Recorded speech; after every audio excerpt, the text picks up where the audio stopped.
नमस्कार, दिन भर की बड़ी खबरों में आपका स्वागत है। मैं हूं शिवानी। आज की खबरों में बात होगी बाल बाल बच्चे सीएम नीतीश किसने मारने की साजिश की। वहीं अदानी पावर प्लांट में मजदूरों का हल्ला बोल मचा हड़कंप की और औकात नहीं है तो इस्तीफा दे दो। नमाजियों पर योगी सरकार को हाई कोर्ट ने लगाई फटकार की। इधर बिहार में नीतीश को निगल रहा अजगर, नए पोस्टर से बवाल तय। कुशवाहा ने बुलाई इमरजेंसी मीटिंग की। साथ ही बंगाल में गरमाई सियासत, मोदी की रैली से पहले भिड़े टीएमसी बीजेपी, मचा बवाल की। और खबर के अंत में बात होगी ईरान को भारत का जबरदस्त समर्थन, हो गई डील की। इसी के साथ आज दिन भर की सभी बड़ी और प्रमुख खबरों को जानेंगे विस्तार से। उससे पहले एक नजर सुर्खियों पर।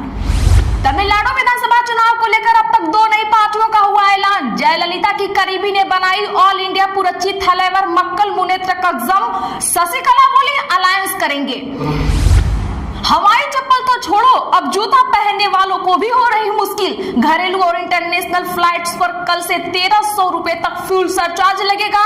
वजह जेट फ्यूल महंगा हुआ। राहुल गांधी बोले डीयू में जाति देखकर इंटरव्यू में फेल करते हैं। यूनिवर्सिटी ने कहा बयान से पहले फैक्ट चेक करें, एडमिशन एंट्रेंस टेस्ट से होते हैं। सिलेंडर की लाइन में लगे यूपी पंजाब में 2 बुजुर्ग मरे। एमपी में पुलिस बुलाकर सिलेंडर बंटवाए गए। छत्तीसगढ़ में होटल 10% सरचार्ज वसूल रहे। अमित शाह बोले पंजाब को कॉमेडी सीएम नहीं चाहिए। बीजेपी होती तो करतारपुर साहिब पाक में ना होता, अकेले चुनाव लड़ेंगे। सुखबीर बादल बोले मोस्ट वेलकम। मोदी बोले कांग्रेस ने असम के युवाओं को गुमराह किया, उन्हें आतंकवाद के रास्ते पर धकेला। बीजेपी ने सरकारी नौकरियों के रास्ते खोले। किसानों के मुद्दे पर लड़ती रहेगी कांग्रेस। यूएस ट्रेड डील का जिक्र कर राहुल ने सरकार को घेरा। पाकिस्तान ने इस्लामाबाद में 2 विस्फोटक ड्रोन मार गिराए। अफगानिस्तान ने सैन्य ठिकानों को निशाना बनाया। पहले पाक ने काबुल पर एयर स्ट्राइक की। इराक में अमेरिकी एयरफोर्स का प्लेन क्रैश, 4 क्रू मेंबर्स मरे, 2 लापता। ईरान जंग में अब तक 11 अमेरिकी सैनिक मारे गए। अलोकतांत्रिक प्रक्रिया की लोकतंत्र में कोई जगह नहीं। वांगचुक की हिरासत रद्द होने पर बोले शशि थरूर। कर्नाटका भाजपा की कोर कमेटी की बैठक, उपचुनाव के लिए उम्मीदवारों पर हुई चर्चा।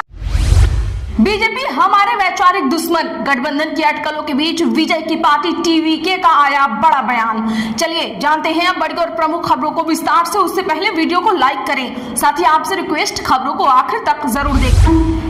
एलजेपीआर ऑफिस में एनडीए की बैठक, उपेंद्र कुशवाहा के आवास पर होगी एनडीए विधायक दल की मीटिंग। बता दें कि बिहार में राज्यसभा चुनाव को लेकर सियासी हलचल तेज हो गई है। राज्यसभा चुनाव को लेकर लोक जनशक्ति पार्टी ऑफिस में एनडीए की बैठक चल रही है। इस बैठक में बीजेपी के प्रदेश अध्यक्ष संजय सरावगी, राज्यसभा के प्रभारी ऋतुराज सिन्हा और लोजपा आर के सभी विधायक मौजूद हैं। आपको बता दें कि इस बैठक के बाद उपेंद्र कुशवाहा के आवास पर एनडीए विधायक दल की भी बैठक बुलाई गई है। गठबंधन के सभी विधायकों को 16 मार्च तक पटना में ही रहने का निर्देश दिया गया है। इस बीच आज उप मुख्यमंत्री सम्राट चौधरी ने जदयू के कार्यकारी राष्ट्रीय अध्यक्ष संजय झा से मुलाकात की। दोनों नेताओं के बीच यह मुलाकात राज्यसभा चुनाव को लेकर अहम मानी जा रही है, जिसमें मौजूदा राजनीतिक हालात और चुनावी रणनीति पर चर्चा हुई। और इधर आरजेडी ने बीजेपी को जहरीला सांप बताते हुए पटना के चौराहों पर पोस्टर लगा दिए हैं, जिसमें अजगर के मुंह में मुख्यमंत्री की कुर्सी दिखाई गई है। आरजेडी कार्यालय के बाहर हो गए बगा दे। और पोस्टर में लिखा है कोई ऐसा सगा नहीं जिसको भाजपा ने ठगा नहीं। पोस्टर में एक तरफ नीतीश की तस्वीर लगाई गई है, जबकि दूसरी तरफ एक विशाल अजगर सांप को दिखाया गया है, जो महाराष्ट्र के मुख्यमंत्री की कुर्सी को निगलता आ रहा है। हाईकोर्ट बोला संभल डीएम एसपी कानून नहीं संभाल सकते तो इस्तीफा दें। मस्जिद में नमाजियों की संख्या कम कराने पर लगाई फटकार।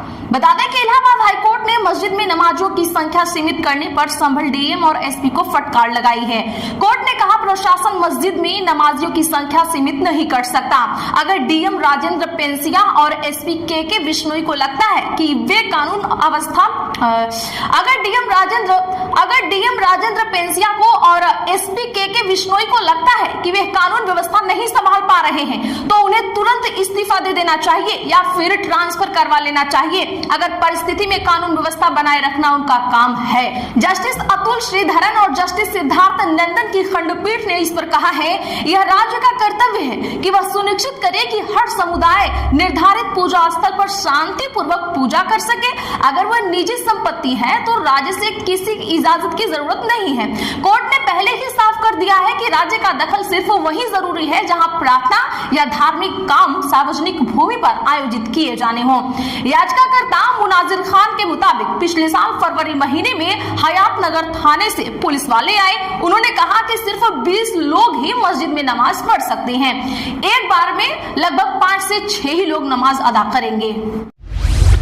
कोलकाता में मोदी की रैली से पहले भाजपा और टीएमसी कार्यकर्ताओं में तगड़ी मारपीट। ममता की मंत्री बोली, मुझे ईंटें मारी गई हैं। जी हां, बता दें कि पश्चिम बंगाल के कोलकाता में मोदी की रैली से पहले भाजपा और टीएमसी कार्यकर्ताओं में विवाद हुआ है। गिरीश पार्क एरिया में दोनों ग्रुप ने एक दूसरे पर पत्थरबाजी की। पुलिस ने भीड़ को खदेड़ा। पश्चिम बंगाल के उद्योग, वाणिज्य और उद्यम मंत्री शशि पंजा ने आरोप लगाया है कि मारपीट के दौरान मुझ पर ईंटें मारी गई हैं। भाजपा गुंडा नहीं है, हत्यारी है। मंत्री पंजा का यहीं पर घर है। कोलकाता में अपने संबोधन के दौरान पीएम ने कहा कि जंगल राज वालों का काउंटडाउन शुरू हो चुका है। ये निर्मम वाली सरकार का अंत करीब आ चुका है। पीएम ने कहा कि पहले कांग्रेस, फिर कम्युनिस्ट, अब टीएमसी, ये लोग एक के बाद एक आते रहे और अपनी जेब भरते रहे। मोदी ने कहा कि अब समय आ गया है, ये हालात बदलेंगे। बंगाल के युवाओं को बंगाल में काम मिलेगा, नौजवान और बंगाल के विकास का नौजवान बंगाल के विकास का नेतृत्व करेंगे। बेगूसराय में सीएम नीतीश की सुरक्षा में चूक, हेलीपैड में घुसा बैल।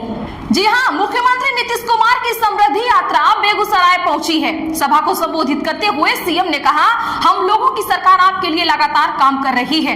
केंद्र भी लगातार मदद कर रहा है।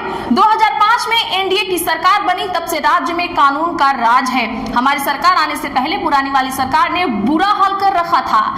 शाम में लोग घर से निकलने से डरते थे। पहले शिक्षा और स्वास्थ्य व्यवस्था बेहद ही चौपट थी। हिंदू मुस्लिम पहले शिक्षा और स्वास्थ्य व्यवस्था बेहद ही चौपट थी। हिंदू मुस्लिम झगड़े करते थे, उन लोगों का काम रद्दी था। सीएम के संबोधन के दौरान कुछ महिलाएं उठकर जाने लगी। इस पर मुख्यमंत्री ने कहा, अरे कहां भाग रहे हो, हम बंद कर दें? कोई पीछे से भाग रहा है, कोई आगे से भाग रहा है। बैठिए, अभी हाथ उठाकर बताइए, हम बोले या नहीं? अब तो सब कुछ कर ही रहे हैं, फिर क्यों भाग रही हो? बैठिए और चुपचाप सुनिए मुझे। वहीं आपको बता दूं तो बेगूसराय में दोनों डिप्टी सीएम और मुख्यमंत्री के सामने बिहार का सीएम कैसा हो, निशांत कुमार जैसा हो के नारे लगाए गए। वहीं सीएम के पहुंचने से पहले उनकी सुरक्षा में एक बड़ी चूक देखने को मिली है। आपको बता दें कि समृद्धि यात्रा के तहत सीएम जिस हेलीपैड पर उतरने वाले थे, वहां एक बैल घुस गया। बैल ने वहां मौजूद पुलिस वालों को खूब दौड़ाया। बचने के लिए एक पुलिसकर्मी फायर ब्रिगेड की गाड़ी के ऊपर चढ़ गया। इससे वहां अफरा तफरी मच गई। अडानी पावर प्लांट में आगजनी, गाड़ियों में तोड़फोड़। सिंगरौली में लेबर के मरने पर भड़के लोग। बता दें कि सिंगरौली जिले के माड़ा थाना क्षेत्र के बधौरा स्थित अडानी पावर प्लांट में आज एक मजदूर मर गया और जिसको लेकर जमकर हंगामा हुआ है। गुस्साए मजदूरों ने अब प्लांट परिसर में तोड़फोड़ करते हुए आग लगा दी। सामने आए वीडियो में दूर से काले धुएं का एक बड़ा गुब्बार नजर आ रहा है। प्लांट के अंदर एक साइड के नीचे भी आग लगी हुई दिख रही है। हालात को काबू में करने के लिए मौके पर भारी पुलिस बल और प्रशासनिक अधिकारी तैनात किए गए हैं। प्लांट में काम करने वाले मजदूर, जिसका नाम लल्लन सिंह था, वो बीती रात अचानक उसकी तबीयत खराब हो गई थी। कंपनी प्रबंधन और जिला प्रशासन का दावा है कि मजदूर के साथ किसी बीमारी की वजह से यह घटना हुई है। कंपनी के अंदर स्थिति तनावपूर्ण है। मजदूरों ने 1 दर्जन से अधिक गाड़ियों को क्षतिग्रस्त किया और पलट दिया। पुलिस चौकी प्रभारी की गाड़ी में भी तोड़फोड़ कर पलटा दी गई है। ईरान वाला अबू धाबी बहरीन में अमेरिकी ठिकानों पर हमला किया। दावा, खारगा आइलैंड के बाद मूसा द्वीप को निशाना बना सकता है अमेरिका। बता दें कि अमेरिका, इजराइल और ईरान जंग का आज 15वां दिन है। इस बीच ईरान की इस्लामिक रिवोल्यूशनरी गार्ड्स कॉर्प्स की नौसेना ने दावा किया है कि उसने क्षेत्र में मौजूद 3 अमेरिकी सैन्य ठिकानों पर हमले किए हैं। ईरानी मीडिया के अनुसार IRGC नौसेना प्रमुख एडमिरल अली रेजा तंगशीरी ने बताया कि इन हमलों में अबू धाबी के अल धफरा एयरबेस और बहरीन के शेख ईसा एयरबेस को निशाना बनाया गया। तंगशेरी के मुताबिक पैट्रियट रडार सिस्टम, सैन्य विमान और विमानों के ईंधन भंडारण टैंकों पर हमले हुए। हालांकि इन दावों की अभी स्वतंत्र रूप से पुष्टि नहीं हो पाई है। वहीं अमेरिका ईरान के कुछ और आइसलैंड पर सैन्य कार्रवाई कर सकता है। खारगा आइलैंड को पहले ही निशाना बनाया जा चुका है। अल जजीरा की रिपोर्ट के मुताबिक अगला निशाना अबू मूसा आइलैंड हो सकता है। सरकार ने सोनम वांगचुक पर लगा एनएसए हटाया। 170 दिन बाद जोधपुर जेल से हुए रिहा। जी हां, केंद्र सरकार ने आज लद्दाख के सामाजिक कार्यकर्ता और इंजीनियर सोनम वांगचुक पर लगा नेशनल सिक्योरिटी एक्ट यानी एनएसए हटा दिया है। सरकार ने कहा कि यह आदेश तुरंत प्रभाव से लागू हो गया। गृह मंत्रालय के अनुसार सोनम ने एनएसए एक्ट के तहत अपनी हिरासत की अवधि को लगभग आधा हिस्सा पूरा कर लिया था। इसके बाद सुबह करीब 10 बजे सोनम की पत्नी गीतांजलि जोधपुर जेल पहुंची। इसके बाद कागजी कार्रवाई पूरी की गई। फिर दोपहर 1:15 बजे तक पत्नी के साथ एक निजी गाड़ी से वो जेल से निकले। दरअसल आपको बता दूं कि सोनम के अनशन के दौरान 24 सितंबर 2025 को लेह बवाल हुआ था। 2 दिन बाद 26 सितंबर को राष्ट्रीय सुरक्षा अधिनियम के तहत वांगचुक को हिरासत में ले लिया था। इसके बाद उन्हें फौरन जोधपुर शिफ्ट कर दिया गया। 170 दिन से वे जोधपुर जेल में हैं। अब उनकी रिहाई होगी। तो आज के लिए बस इतना ही। ऐसी ही खबरों के लिए चैनल सब्सक्राइब करें और बगल में घंटी के निशान को जरूर दबा लें। वीडियो को लाइक और शेयर जरूर करें।